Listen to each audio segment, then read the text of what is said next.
a determinar también el potasio, cuando vamos a hablar del potasio real que esté a nivel sérico. Por eso es que esta corrección más o menos se deduce que por cada 0.6 milimoles de potasio van a aumentar por cada 0.1 unidades de disminución del pH y viceversa. Entonces, de forma más práctica, hay una fórmula: el potasio corregido va a ser el potasio sérico medido menos el 0.6 multiplicado por el pH inicial menos pH final entre 0.1. Con eso vamos a tener el pH real, ¿no?, a nivel sérico, ¿sí?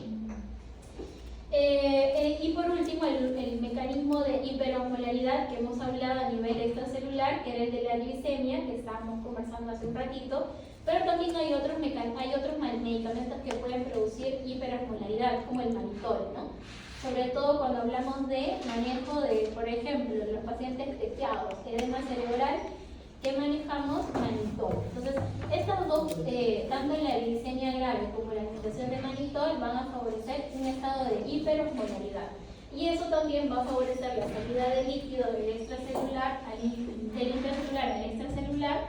Y esto también va a arrastrar a través de la bomba sodio-potasio ATPasa el potasio hacia el extracelular. Entonces va a producir una pseudo hipernatremia, porque en general el potasio no es que esté en cantidades altas, solamente que está mal distribuido, ¿no? Por eso cuando corregimos este estado hiperosmolar, regresamos al nivel real de potasio. Y dentro de la eliminación, ya hemos hablado, ¿no?, que van a hacer esta bomba sodio-potasio ATPasa es muy sensible a algunas hormonas y esto va a generar algunos movimientos también. Entonces, el 90% del potasio filtrado se va a reabsorber en el túbulo proximal y en el túbulo distal solamente se va a modificar ya la eliminación, la última modificación urinaria. Ya en el túbulo contorneado distal y en el colector ya se va a producir el control real de la eliminación del potasio. Aquí nuevamente tenemos como a nivel renal, ¿no?, tenemos la bomba igual, la bomba sodio-potasio ATPasa, que va a generar el cambio entre el capilar peritubular, que estamos hablando a nivel glomerular, ¿no?, y la célula principal. Entonces, acá tenemos el túbulo colector y el túbulo contorneado distal, y tenemos la luz. Entonces, lo que vamos a hacer es el intercambio de sodio-potasio entre el capilar peritubular y la célula, para que luego se genere por gradiente o la salida o la entrada del potasio, que puede estar en exceso o en defecto, ¿sí? Entonces, de esta manera se regula la eliminación del potasio a nivel renal. Estos transportadores, sobre todo el transportador de sodio, ya va a ser el último regulador. Y también tenemos aquí a los famosos túbulos renales, que se van a generar o que van a también regular el mecanismo de potasio a través de los canales de Ronca. Y esto va a generar, por último, la regulación a nivel del túbulo contorneado. Y esto de aquí va a generar el nivel correcto de sodio, perdón, de potasio a nivel del compartimento sanguíneo.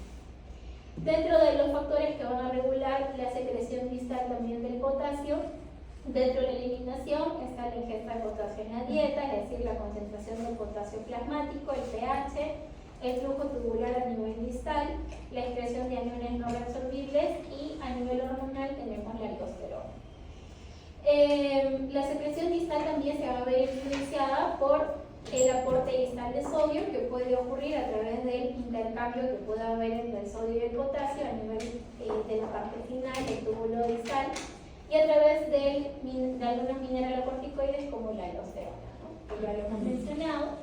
Y por último, la excreción, ¿no?, que puede ocurrir también a nivel del túbulo distal, algunos aniones no reabsorbibles, y la señalización también que puede haber a nivel enterorrenal, que va a ser llamado el eje enterorrenal.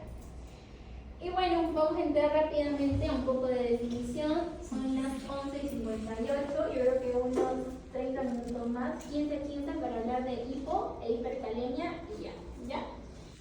Hipocalemia, por lo tanto, niveles de potasio por debajo de 3.5, ¿sí? Entre 3 y 3.5, leve, menos de 3, moderada, y menos de 2.5, ya podríamos decir que es una hipocalemia grave. La hipocalemia va por 3 mecanismos, los 3 que ya hemos hablado, ¿no? Que puede ser porque hay una pérdida renal, por una redistribución o por una pérdida extrarrenal, ¿no? Que es a nivel también de la vía digestiva.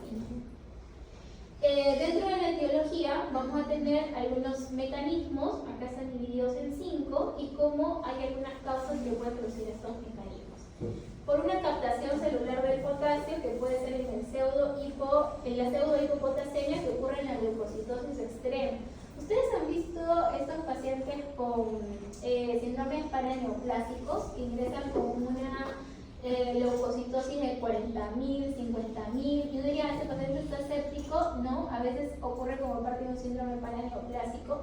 Esos pacientes, aparte de que pueden desarrollar en el transcurso tanto de la enfermedad como también del manejo aquí en la parte ya oncológica, que pueden ser un síndrome de crisis tumoral, etc. Pero antes de eso, ellos pueden ingresar con un potasio bajo, justamente por una pseudohipopotasemia que va a ser estos niveles extremos de leucocitos en sangre, ¿no? El otro mecanismo puede ser la falta de ingesta, obviamente, que es raro, pero pueden haber pacientes, por ejemplo, ¿no? Que es raro, pero puede ocurrir pacientes con estadio temprano de la enfermedad renal crónica, que le dejamos manejo nutricional. ¿Sabes qué, señora? 0 plátano, 0 frutas y verduras crudas, todo cocido, todo dietizado en la dieta. O sea, llegar a un extremo en el que el paciente no ingiere nada de potasio en la dieta y podríamos llevarlo también a una hipocalemia, ¿no? Y luego tenemos la redistribución intracelular, que es todo lo que hemos hablado, ¿no? Pacientes con alcalosis metabólica, excesiva estimulación de los beta-2 adrenérgicos o beta-2 agonistas, el estrés, la insulina. Bueno, algunas cosas un poco menos frecuentes, pérdidas extrarrenales de potasio, las diarreas de la cabeza, ¿no? Y algunas pérdidas cutáneas como las quemaduras extremas, ¿no? O extensas. Y algunas pérdidas renales del potasio que se van a dividir en 2, pacientes con presión arterial normal y pacientes con hipertensión arterial. Los pacientes con presión arterial normal tenemos pacientes con uso de diuréticos, lo que decíamos hace un rato, pacientes con vómitos, pacientes con hipomagnesemia, pacientes con exceso de aniones no reabsorbibles o pacientes con trastornos tubulares, ¿no? Ahí tenemos el síndrome de Bartter, de Giedelman, algunas intoxicaciones con levodopa, aminoglucósidos, etc. Y pacientes con hipertensión, ahí tenemos el famoso hiperaldosteronismo primario, que de hecho también forma parte de algunas de las patologías que logramos ver tanto entre nefro como endocrino, y que también de hecho es motivo de todo un despliegue de un flujo para llegar al diagnóstico, pero también pueden presentar justamente entre una de las manifestaciones hipocalemia. También tenemos pacientes con estenosis arterial renal, ¿no? Hipertensión maligna y pacientes con síndrome de Cushing.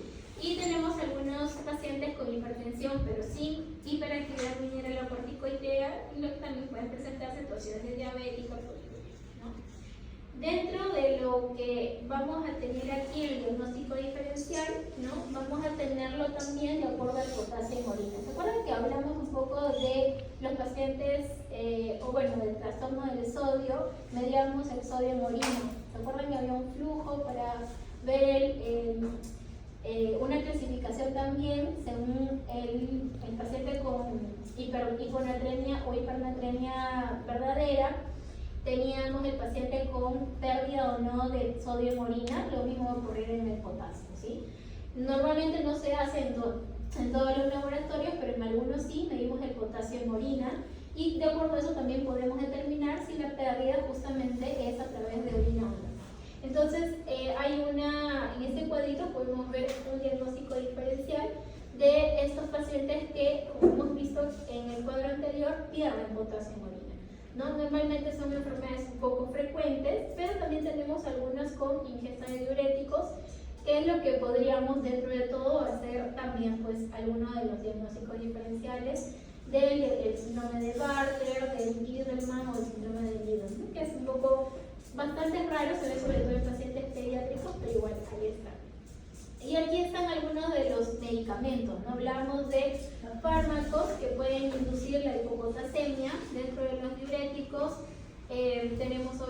furosemida, pero también está la hidroclorotiazida, también está la acetazolamida. Dentro de algunos medicamentos que van a producir desplazamiento al interior de la célula, están lo que habíamos hablado, los beta-2 agonistas y, bueno, algunos también antagonistas del calcio, tenemos la insulina, ¿no? ¿Qué más? Bueno, tenemos medicamentos menos frecuentes, albuterol, ergotamina, y algunos que van a favorecer la excreción, pero por vía gastrointestinal, algunos laxantes o enemas que también pueden producir hipocalemia. Las manifestaciones clínicas de la hipocalemia o la hipopotasemia también la vamos a ver la mayoría a nivel muscular, ¿no? Tanto cardíaco como a nivel neuromuscular. Entonces, un paciente con hipocalemia podría ser un paciente que esté asténico, un paciente con debilidad muscular. Ya en un nivel un poco más moderado podría ser que empiece a presentar calambres, parestesias y obviamente caso más grave, parálisis respiratoria, ¿no? A nivel cardíaco ya vamos a poder ver anomalías a nivel del electrocardiograma, que son el aplanamiento y inversión de la onda T, una onda U prominente y descenso del segmento ST con prolongación del QT y el PA. Esto puede generar arritmias auriculares y ventriculares, ¿no? Que sería básicamente la parte más preocupante. Y a nivel renal, bueno, a nivel digestivo, sabemos que, por ejemplo, en los pacientes postoperatorios, si han llevado cirugía, lo que les preocupa a los cirujanos de la hipocalemia, el ilio, ¿no? De hecho, también es una de las causas a resolver en los pacientes que ingresan por emergencia con un cuadro de oclusión intestinal, ¿no? Y a nivel renal, bueno, puede producir de por sí nada más la hipocalemia, también disminución del filtrado glomerular. Entonces, también podría llegar a producir cierto grado de falla renal, ¿no? Y bueno, dentro de algunas manifestaciones ya están otras enfermedades como la diabetes insípida, podría generar un poco de alcalosis metabólica, ¿no? Pérdida del cloro o algunos quistes renales que también pueden estar asociados. Y a nivel endocrino y metabólico, disminución de la aldosterona, aumento de la renina y descenso de la insulina para tratar de retener un poco de potasio, ¿no? El diagnóstico lo vamos a hacer de acuerdo a la concentración sérica, ¿no? Y dentro también del diagnóstico diferencial, lo que les comentaba, la excreción urinaria de potasio, que se pide en orina simple, ¿no? Medición de potasio en orina para tratar de sacar el gradiente transtubular del potasio. Normal de 4 a 14%, en caso de hipocalemia con menos de 2, vamos a sospechar en una pérdida extrarrenal. En más de 4 estaríamos hablando de una pérdida renal, ¿no? Y esto asociado a un cuadro de hipocalemia, vamos a desplegar el flujo de diagnóstico, ¿no? Vamos a sacar también dentro del diagnóstico una gasometría para poder hacer la corrección del potasio sérico real.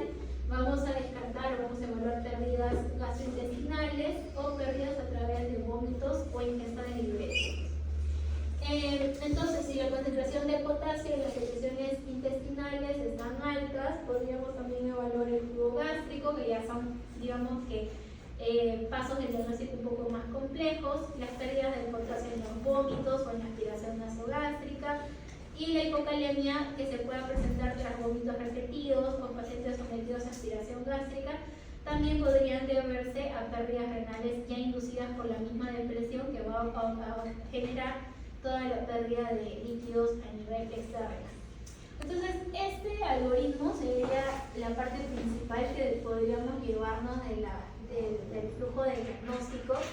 Hipocalemia con potasio sérico menos de 3.5, hacemos una valoración de la historia clínica, si el paciente ingiere medicamentos, si el paciente viene con qué antecedente de qué cuadro, ¿no? Viene por vómitos, por diarreas, vemos al paciente si está deshidratado, sobrehidratado, hacemos un descarte de una pseudohipocalemia, ¿no? Esto con una gasometría que hablábamos hace un rato. Y si realmente tenemos una hipocalemia, valoramos idealmente el potasio en orina. Un potasio en orina bajo o un potasio en orina alto, para tratar de determinar si la pérdida o la hipocalemia es por pérdida o por un aporte insuficiente o por una alteración en el mecanismo transcelular. Luego de esto sacamos el gradiente transtubular del potasio, ¿no? En el caso de que el potasio esté alto en orina, si es menor de 4, mayor de 7, para tratar de por qué otros medicamentos o por qué otro mecanismo podría estar alterado, y esto nos va a dar parte de los diagnósticos, ¿no? Estenosis arterial renal, hipertensión maligna, algún tumor secretor de orina, si es por vómitos, diarrea, hipoglucemia, etc. Y dentro del tratamiento, bueno, esto al igual que con la hipercalemia va a depender de la gravedad, ¿no? Si es una hipocalemia sintomática o asintomática, y si es una hipocalemia que tiene alteraciones a nivel electrocardiográficas, ¿no? Para ver cuál va a ser la rapidez con la que hay que corregir. Si es algo agudo, ¿no? Tenemos que corregir también el potasio de forma relativamente rápida y posterior a eso dejar una corrección de mantenimiento. Vamos a tratar de llevar el potasio a un valor que por lo menos sea, no lleve a un nivel básico o un nivel de potasio normal. Y esto podría ser si es que el paciente está lúcido o consciente a través de una reposición oral, y si es un nivel severo a través del famoso cloruro potásico, ¿no? El cloruro de potasio viene en ampollas al 20%, y se va a usar en pacientes con intolerancia oral, pacientes con hilo paralítico, hipocalemia grave menos de 2.5, pacientes con arritmia cardíaca o pacientes con infarto de miocardio, ¿no? La cantidad diaria total del aporte no debe exceder los 200.000 equivalentes, el ritmo a corregir menor a 20.000 equivalentes por hora y a una concentración inferior a 50.000 equivalentes.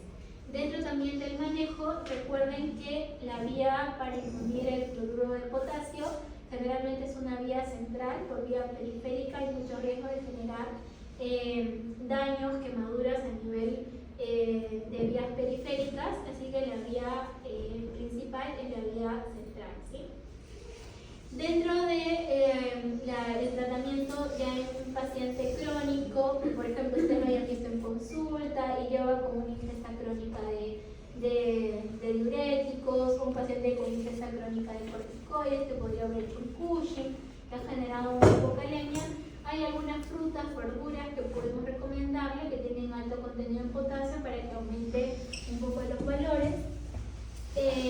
La hipocalemia grave, no grave y que tolera la vía oral, hay preparaciones también de cloruro de potasio y de magnesio que van a favorecer los valores, y también algunos comprimidos y ampollas. De hecho, justamente estos pacientes, sobre todo esto se ve más que todo a nivel pediátrico, si en alguna oportunidad rotan por pediatría, por la parte de nefropediatría, incluso como hay pocas preparaciones a nivel del MINSA, lo que hacen estos chiquitines, los pacientes pediátricos, es tomarse la ampolla, ¿no? El cloruro de potasio, tomarse 1 o 2 por día, y con eso también llevar un suplemento y no necesariamente llevar a la vía endovenosa, ¿no? Esos son algunos de los preparados que se pueden hacer. Y dentro del algoritmo ya del tratamiento, el anterior que vimos era para el diagnóstico, es, ¿no? Ver los criterios de gravedad. Si no hay criterios